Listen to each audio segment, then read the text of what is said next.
Good morning. I want to cover the topic of emergency stopping your horse. Knowing where the brakes are, knowing how to properly use the brakes, knowing how to install the brakes in a horse that you're going to ride. So, one of the things that I've never really understood, and it's not a bashing thing on other programs, but why don't people teach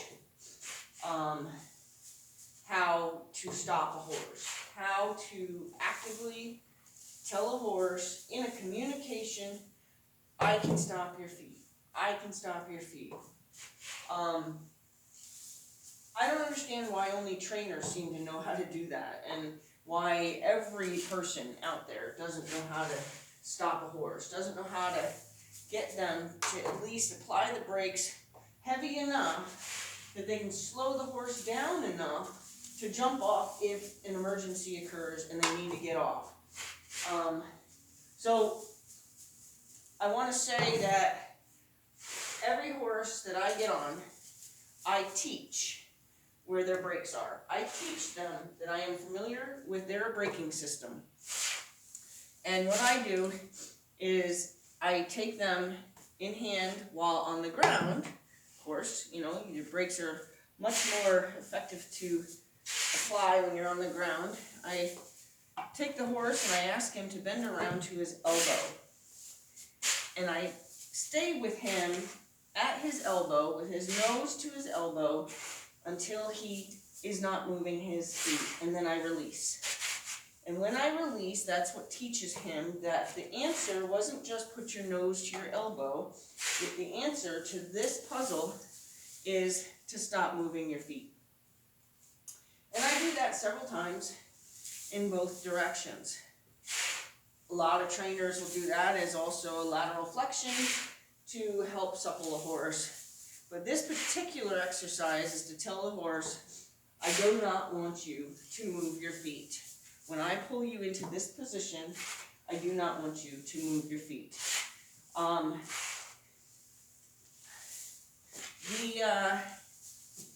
The training of that can take minutes. And I have never ever climbed on a horse without teaching him that I know where his brake system is. It's almost like a contract that you suddenly sign with this horse, and you say, it's like a handshake. I am aware of where your brakes are, and you are going to comply to me hitting your brakes and you stopping your feet when I do this. And then it's like an understanding. So then anytime you're in trouble, anytime the horse says, you know what, I think I'm stronger than you, and it's not a power struggle, it's not a game of who can pull the hardest. It's really not. It's a cue. It's literally like hitting the brakes on your car. Like, you don't have to mash the brakes on your car to cause your car to stop. All you have to do is touch the part of the car that applies the brakes, and the brakes apply, and the car stops. It's really kind of that simple. But for whatever reason, we don't teach this. And I always wondered why trainers are the only ones that seem to really know how to properly shut a horse down, because I call it shutting them down. But all my students learn how to shut a horse down. They learn how to find the brake system on the horse, explain to the horse that they know where the brakes are, because that's the important part, is having that agreement with the horse. I agree, the horse needs to agree. I agree that you can stop me. And I agree that I'm going to try to be compliant in everything that you want me to do, so you don't stop me.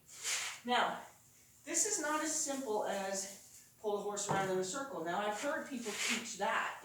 Just circle him real tight, circle him real tight. Your horse can keep going if you circle him real tight. They can continue to move. And some horses are pretty clever, and they can actually continue to move pretty quickly in the direction that they still want to go in while circling. They're just doing it in kind of a spiral. I have a horse right now that's in a program, and one of my students has been riding him, and I'm extremely proud not only of her, that she not only knows how to shut him down, but she has this agreement with him. And I watch her utilize this brake system whenever he gets to where he's faster or stronger than she would like. If he starts to say, I think I want to choose a different gear, and she says, well, I don't think that's a good gear, she gives him the chance to change his mind. But if he doesn't, she says, oh, don't forget, I know how to shut your feet. You know, I know how to stop you. And they stop, and then she politely says, okay, so let's try again. There's no grabbing him in the face, there's no yanking on him, there's no standing up in the stirrups in a death grip on his mouth, trying to get him to stop. None of that's happening. It's just, she takes one rein, she pulls it around behind her, because the trick is you do not pull the horse up. You know, I would love to do a video that shows exactly how this is done, but I am trying to say, you know, if you're interested in learning how it's done, I'll be happy to do a video. But all trainers know how, well, I'd like to believe all trainers know how to shut a horse down so that they stay out of trouble. Shutting a horse down does not just stop their feet from running away with you. Shutting a horse down stops a horse from rearing with you, stops a horse from bucking with you, stops a horse from running away with you. When you shut a horse down, you tell them, you know, I have an emergency button here. You know, and the good thing is that you can tell them that and then let them stand there and kind of think about what they just did. You collect yourself, and then you offer them kind of the attitude of, okay, now let's try this again. I like to give my horses that kind of attitude, like I just got mad at them for something, you know, or you know, like there's no negative energy attached to it. It's just a shut them down. Once they've no longer moved their feet, you release them. You let them kind of take that breath, and they all will. And then you say, now let's try this again. It's kind of like it with a little bit of a empowerment attitude. And actually what I love about it too is like when I watch Shayna ride Chase, I actually feel very proud that I know that I have given her that sense of confidence that she knows that she's not going to get herself into trouble with this horse because she has this agreement with him. Hey, if you go a little faster than I want you to go, I'm going to give you the benefit of the doubt that you're going to get your head back and not keep doing what you're doing. But if not, and then I'll watch her shut him down. And then I'll watch her allow him to have that moment of reflection, like what did I do wrong? And then have her say, now let's try this again. And there's no argument, there's no fight, there's no disagreement, there's no animosity. It's just, that was more than I wanted. You clearly were not going to listen to me just by asking you to stop being, you know, fast or whatever. So here we are in a shutdown position. So let's try this again. Now, they don't want to be bent down into a shutdown position. They don't want that. So they're going to make the connection that, ooh, my feet got a little fiery and I didn't get myself under control, whether it was emotional or just physical, and I was told to stop and collect my thoughts and try it again. I don't know why that is not taught as one of the first things instructors teach their students. All horses should know that somebody has control of their brakes. And you can have control of their brakes in a halter. You do not, I don't use bits, I don't wear a bridle on my horses. I use a rope halter with reins attached to it. That's all I ride in. I have horses in my collection of horses that never had a bit in their mouth. I have horses that have had bits in their mouth only because I took them to shows and, you know, it's required in a show, but otherwise they don't wear a bit. So you often find people that have these horses where, you know, they get just stronger bits. My horse is so strong, they get stronger bits. Well, what if you just had a language? What if you just had a language and the strength of bit, the brutality of the bit isn't necessary? I mean, some of these bits out there are just amazing to me. where you can take even the craziest horse out of a bridle and tell him, I know how to shut your feet down, and you never, ever, ever have to put a bit in his mouth again. I remember the first time I rode this horse miles without a bit, and I was actually told by somebody who would ride him as part of his program, I was actually told I was crazy. I didn't have any issues with him. We had an understanding. We knew that I knew where his brakes were. We knew that I was fully equipped to shut him down. And he was more than happy to say, oh, you know what, it sure is better than you yanking in my mouth. It sure is better than having that piece of metal in my mouth. I really, really, really, really want to see people learning how to shut horses down. If you come to my program, if you come here and learn how to ride here, that's the first thing you're going to learn. If you bring a horse to me, that's the first thing your horse is going to learn before anybody climbs on his back. It may not be the first thing he learns. If your horse is coming here to be started, there's plenty of other things your horse needs to learn. But before I put my foot in that stirrup, before I climb over that horse's back, he is definitely going to learn that I know where his brakes are. And it's just, like, I feel so proud of Shayna because I know that she's safe. I know that she knows she's safe. Like, the confidence that some of these situations can bring, you know, where you're just like, you just know. Where if that happened any other time, on any other situation, there's plenty of people who lose their confidence in horses. And why? Because they don't, you know, they were in a runaway situation, they got scared, the horse didn't stop, the horse ran them right back to the barn, and even in the barn, you know. You hear stories like that all the time. I think another place they should teach this, for sure, it should be like, you know, if they have like a quick class before they take horses out on trails. You know the most common story I hear about somebody who says, oh yeah, you know, I went on one of those trail rides once, and the horse just took off with me. It's the scariest thing that ever happened to me. Like those programs, that's the first thing they should teach people, you know, is how to shut those horses down. If those horses decide they're going back to the barn with the rider who has no idea even where the steering wheel is, let alone where the brakes are, you know, to me, that's safety first, know where the brakes are, and then know how to apply them. And then when you teach them, like the emergency stop, which would, you know, result in asking them to shut down and you being able to get off. I teach it always to the left. Why do you teach it to the left? Well, what side of the horse do you always get on and get off of? Right? You mount and dismount from the left side of the horse, right? So do you think if you're in a scary situation where you have to, in a split second, make the decision to jump off, do you want to have to remember, okay, if his head's bent this way, I jump this way. If his head's bent this way, I jump this way. Do you want to have to think about that? No. So what I do is I always teach the emergency stop to the left, so that just in your automatic decision to climb off the horse, it is not something that you have to think through. You can just jump off, as you are so conditioned to do, to the left.